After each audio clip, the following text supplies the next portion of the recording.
बिस्मिल्लाहिर्रहमानिर्रहीम। अस्सलाम वालेकुम students, I am Faizan Ahmed. और स्टूडेंट्स, हम चैप्टर नंबर 14 जो है वो कर रहे हैं, कंटिन्यू है। इसका हमने फ़र्स्ट थ्योरम जो है वो प्रीवियस वीडियो में देखा था। आज हम इसका सेकंड थ्योरम कर रहे हैं 14 चैप्टर का। ठीक है, ये जो सेकंड थ्योरम है ये एक्चुअली थ्योरम नंबर 1 का कन्वर्स है। ठीक है, ये फर्स्ट थ्योरम का कन्वर्स है, तो इसका जो प्रूव है वो काफ़ी हद तक प्रीवियस थ्योरम के साथ रिजेंबल करता है। ठीक है, तो इजी थ्योरम है ये, इसको आपने ध्यान से समझना है और नोट करना है। थ्योरम की स्टेटमेंट कहती है, if a line segment intersects the two sides of a triangle in the same ratio then it is parallel to the third side. हमें कहा गया कि एक लाइन सेगमेंट है जो एक ट्रायंगल की दो साइड्स को इन द सेम रेशो इंटरसेक्ट कर रही है। ठीक है, एक लाइन है जो ट्रायंगल की दो साइड्स को सेम रेशो में इंटरसेक्ट कर रही है। तो हमने प्रूफ करना है then it is parallel to the third side. तो हम ये प्रूफ करना चाहते हैं कि वो जो लाइन होगी वो थर्ड साइड के साथ पैरेलल होगी। बच्चों, इससे जो पीछे हमने थ्योरम किया था, थ्योरम नंबर 1, उसमें क्या था? उसमें ये गिवन था कि अगर कोई लाइन पैरेलल है तो वो सेम रेशो में डिवाइड करेगी बाकी दो साइड्स को। यही था ना कि अगर कोई लाइन ट्रायंगल की एक साइड के साथ पैरेलल है तो वो बाकी दो साइड्स को जो इंटरसेक्ट करेगी वो सेम रेशो में इंटरसेक्ट करेगी। अब यहाँ पे उसका उलट है, यहाँ पे कहा गया कि अगर सेम रेशो में इंटरसेक्ट कर रही है तो प्रूफ करें कि वो पैरेलल होगी। बात समझ में आ गई? तो ये बिल्कुल उसका कन्वर्स है। डायग्राम बनाते हैं पहले। सपोज करें हमारे पास एक ट्रायंगल है ABC, A, B और C। ये एक ट्रायंगल हमारे पास है और ये एक लाइन है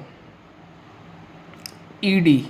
ये एक लाइन है जो AC और AB को सेम रेशो में डिवाइड कर रही है। ठीक है ना, गिवन यही है। हमें गिवन ये है कि जो लाइन है, ठीक है, जो साइड्स को इंटरसेक्ट कर रही है वो लाइन इन दोनों साइड्स को सेम रेशो में डिवाइड कर रही है, सेम रेशो में इंटरसेक्ट कर रही है। मतलब ये कि AD divided by DB is equal to AE divided by EC। ये इक्वल है, ये हमें गिवन है। हमने प्रूव ये करना है कि ये वाली लाइन और ये वाली लाइन साइड, ये थर्ड साइड ट्रायंगल की, और ये वाली लाइन जो है ये दोनों आपस में कैसे हैं? पैरेलल हैं। ये हम प्रूव करना चाहते हैं। तो आपको समझ में आ गया कि गिवन क्या है हमें? गिवन हमें क्या है कि एक ट्रायंगल ABC है। बड़े ही ध्यान से सुने साथ साथ, और इसको याद भी करने की कोशिश करें, आपको साथ साथ चीज़ें याद होती जाएंगी इंशाल्लाह। एक ट्रायंगल है ABC, consider a triangle ABC, ठीक है, and a line ED which divides AB at point D and AC at point E such that AD ratio DB is equal to AE ratio EC। ये चीज़ हमें given है। अब वही बात मैं given में लिखने लगा हूँ, देखें ज़रा। तो स्टेटमेंट के बाद डायग्राम बनाते हैं, डायग्राम के बाद नेक्स्ट जो हेडिंग आती है डैट इज़ गिवन। गिवन क्या हमें? In triangle ABC, in triangle ABC ED intersects AB and AC at point D and E respectively. In triangle ABC, ED intersects AB and AC such that, इस तरह से divide कर रही है, ये जो लाइन ED है वो AB और AC को इस तरह से इंटरसेक्ट कर रही है कि इसकी रेशो और इसकी रेशो आपस में इक्वल है। Such that measurement AD ratio measurement DB is equal to AE ratio EC। Measurement AE ratio measurement EC। ये हमें गिवन है स्टूडेंट्स। बात समझ में आ गई? बिल्कुल सिंपल है। अब हम प्रूफ क्या करना चाहते हैं? हम प्रूफ ये करना चाहते हैं कि it is parallel to the third side. हमने प्रूफ करना है कि जो AD है वो BC के साथ पैरेलल है। ठीक है, तो टू प्रूफ में क्या लिखेंगे हम बच्चों? टू प्रूफ में आएगा ED measurement ED is parallel to, ये पैरेलल टू का साइन होता है, ठीक है, is parallel to ED parallel BC के शो करना है हमने, मेजरमेंट BC। ठीक है जी, ये टू प्रूव है। अब हम क्या करेंगे स्टूडेंट्स? इस डायग्राम में थोड़ी सी मैनिपुलेशन करेंगे जिसको हम कंस्ट्रक्शन का नाम देते हैं। देखें बच्चों, मैंने कंस्ट्रक्शन क्या की? कंस्ट्रक्शन में हमने ये करना है कि जो AC साइड है, AC साइड आप इसको थोड़ा सा एक्सटेंड कर लें, प्रोड्यूस कर लें। क्या कर लें? इसको प्रोड्यूस कर लें, ठीक है। AC को हमने क्या किया, थोड़ा सा आगे प्रोड्यूस किया और इसको प्रोड्यूस करके पॉइंट F तक ले आए। बात समझ में आ रही है? क्या किया हमने, AC को प्रोड्यूस किया, कहाँ तक प्रोड्यूस किया, पॉइंट F तक। और आप क्या करें, इस पॉइंट F को पॉइंट B के साथ ज्वाइन कर दें। ठीक है जी, क्लियर है? ये है हमारी कंस्ट्रक्शन। ऐसा हमने क्यों किया, अभी आगे बात आगे समझ आएगी आपको। तो कंस्ट्रक्शन है बच्चों हमारे पास, कंस्ट्रक्शन में हमने किया प्रोड्यूस AC,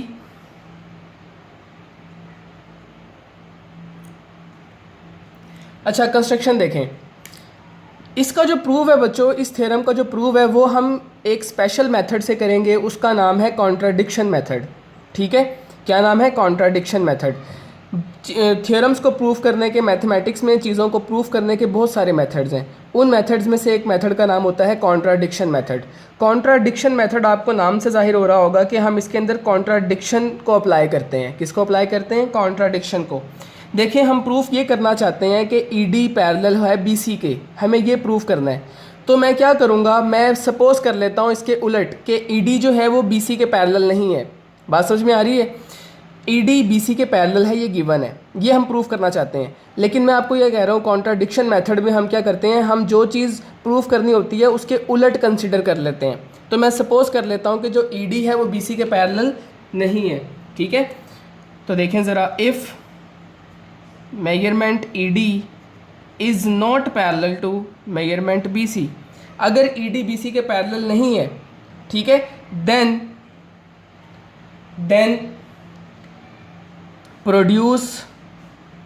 प्रोड्यूस हमने AC को प्रोड्यूस किया पॉइंट F तक, देन प्रोड्यूस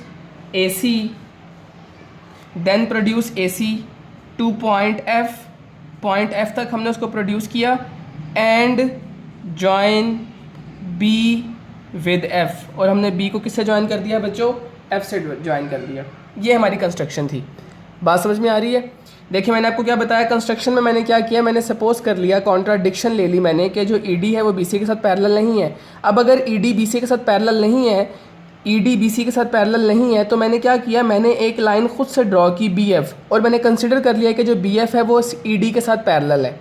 बात समझ में आ गई? ठीक है जी, मैंने क्या सपोज कर लिया कि जो ED है वो BF के साथ कैसा है, पैरेलल है। अब हम आगे चलते हैं। यहाँ तक क्लियर है बच्चों, कोई कन्फ्यूजन तो नहीं? कंस्ट्रक्शन के बाद अब आप देखें इसका प्रूफ, बहुत ही सिंपल है।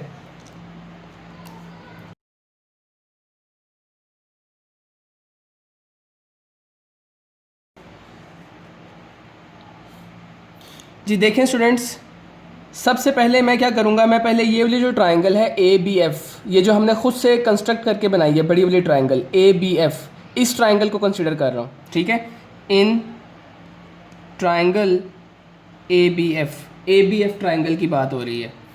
अब देखें ABF ट्राइंगल में अभी हमने कंस्ट्रक्शन में ये बात कही कि जो ED है वो किसके साथ पैरेलल है, BF के साथ पैरेलल है। ED किसके साथ पैरेलल है बच्चों, BF के साथ। तो वही बात मैं लिखने लगा हूँ यहाँ पर, मेजरमेंट DE या ED एक ही बात है, measurement DE is parallel to measurement BF, इसके पैरेलल है।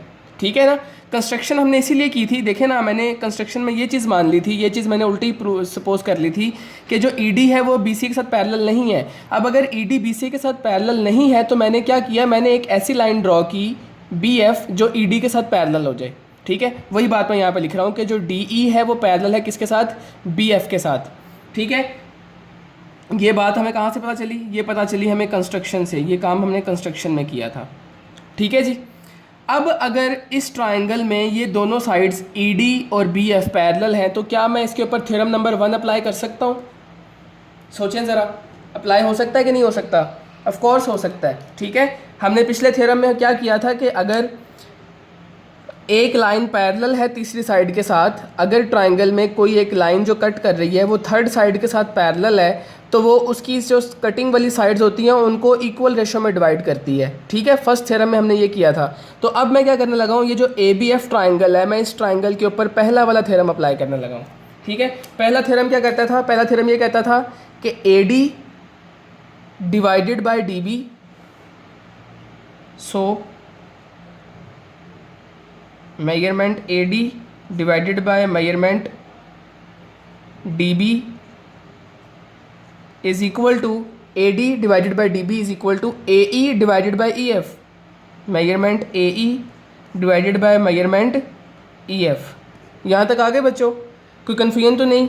ये मैंने क्या किया है, फर्स्ट थ्योरम अप्लाई किया है, तो मैं इसके आगे रीज़न देने लगा हूँ। फर्स्ट थ्योरम की रीज़न आएगी यहाँ पर, तो उसकी स्टेटमेंट लिख दें, a line parallel to one side, a line parallel to one side of our triangle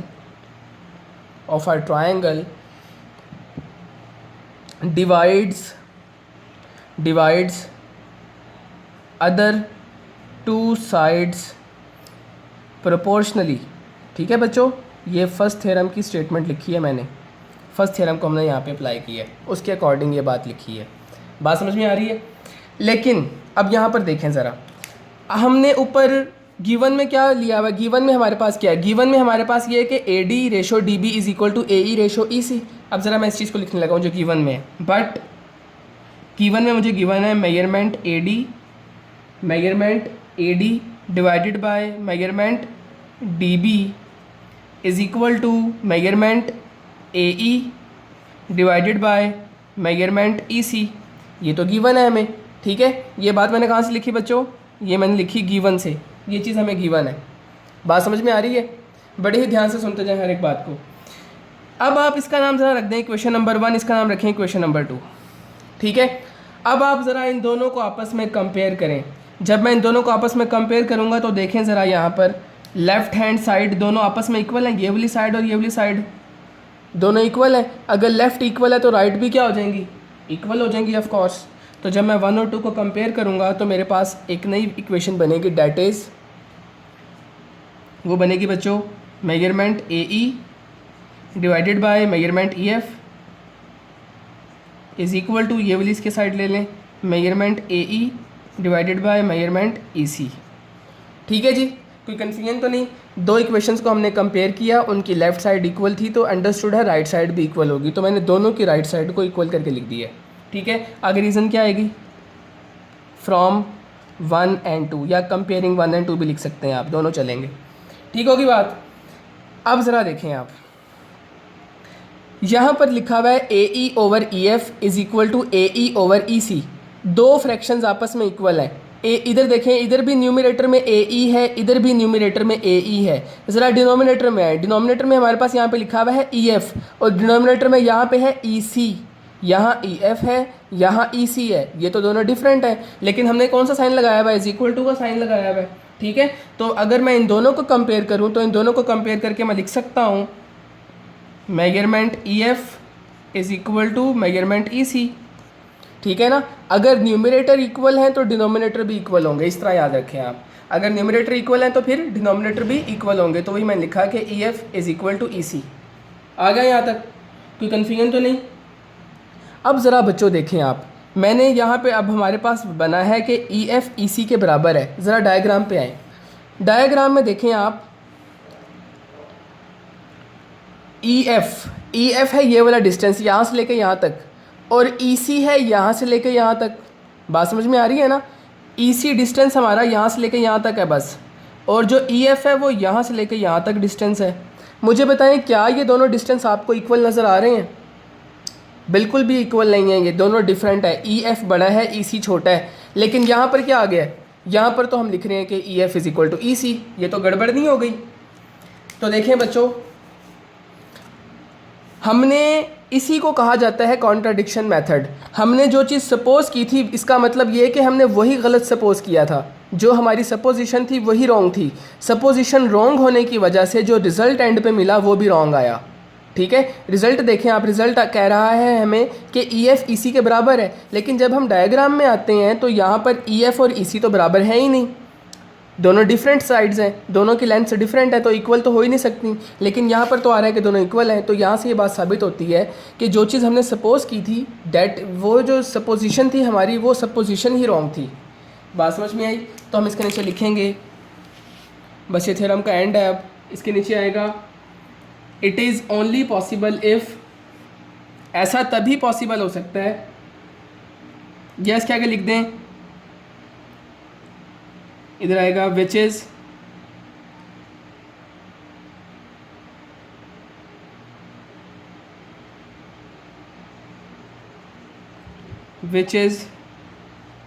contradiction, which is contradiction. ये क्या चीज़ होगी? कॉन्ट्राडिक्शन हो गई, ठीक है जी, क्योंकि ये तो बराबर है ही नहीं, लेकिन यहाँ पर तो बराबर आ रहे हैं, तो इतने हमने लिखा it is contradiction. Hence, and पे लिखेंगे आप, hence our supposition was, hence our supposition was wrong. तो यहाँ से हमने ये रिज़ल्ट निकाला कि हमारी जो सपोजिशन थी वही रॉन्ग थी, तो फिर इसका मतलब सही रिज़ल्ट क्या होगा? सही वही होगा जो प्रूव करना था। Hence our supposition was wrong, so मैं इसी के आगे लिख रहा हूँ, नेक्स्ट पेज पे नहीं जा रहा, तो एंड पे यहाँ पे लिखेंगे so measurement ED is parallel to measurement BC। और यही हमने बच्चों क्या करना था?